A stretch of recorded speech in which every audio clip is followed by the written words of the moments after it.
ഹരേ കൃഷ്ണ. നമ്മളുടെ നാരായണീയ പഠനത്തിൻ്റെ ദശകം 3 ഭക്തി പ്രാർത്ഥനയിലെ 3-ാമത്തെ ശ്ലോകമാണ് നമ്മൾ ഇന്ന് ഇവിടെ പഠിക്കുന്നത്. ശ്ലോകം നമുക്ക് നോക്കാം. കൃപാദേ ജാതാ ചേത് കിമിവ നഹി ലഭ്യം തനുഭൃതാം മതീയ ക്ലേശൗഘ പ്രശമനദശാനാമ കിയതി ന കേ ലോകേസ്മിന്നനിശമയി ശോകാഭിരഹിതാ ഭവൽ ഭക്താ മുക്താ സുഖഗതിമസക്താ വിദതതേ. ഇനി ശ്ലോകത്തിൻ്റെ സന്ധിവിച്ഛേദം നോക്കാം. കൃപാ തേ ജാത ചേത് കിം പ്ലസ് ഇവ നഹി ലഭ്യം തനുഭൃതാം മതീയ ക്ലേശൗഘ പ്രശമനദശ. അതൊരു സമസ്ത പദമാണ്. നാമ കിയതി ന കേ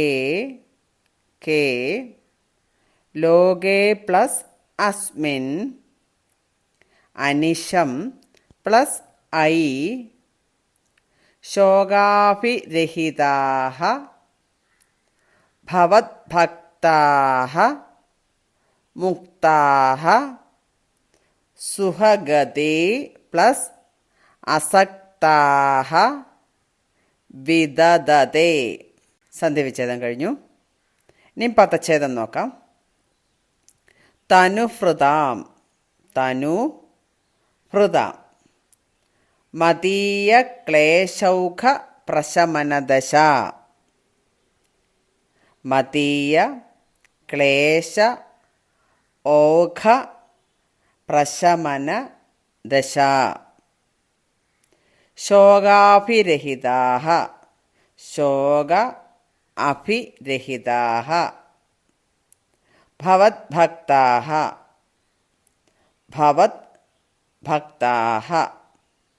സുഖഗതിം സുഖഗതി. ഈ ശ്ലോകത്തിൻ്റെ പദച്ഛേദവും കഴിഞ്ഞു. ഇനി ഈ ശ്ലോകത്തിൻ്റെ അർത്ഥം എന്താണെന്ന് നോക്കാം. തേ കൃപാ ജാതാ ചേത്. നിന്തിരുവടിയുടെ ദയ ഉണ്ടായി എങ്കിൽ തനുഹൃതാം കിം ഇവ. ദേഹികൾക്ക് എന്താണ് ലഭിക്കുവാൻ പ്രയാസമുള്ളത്? നഹി ലഭ്യം പ്രയാസമുള്ളത്. തനുഹൃതാം കിം ഇവ നഹി ലഭ്യം. ദേഹികൾക്ക് എന്തെന്നാണ് ലഭിക്കുവാൻ പ്രയാസമുള്ളത്? ഇതാണ് അർത്ഥം. മതീയ ക്ലേശൗഘ പ്രശമനദശ. എൻ്റെ ക്ലേശങ്ങൾ തീർക്കുക എന്നുള്ളത് നാമകിയതി എത്ര നിസാരം. ഐ അല്ലയോ ഗുരുവായൂരപ്പ. അസ്മിൻ ലോകേ കേ ഭവദ്ഭക്താഃ.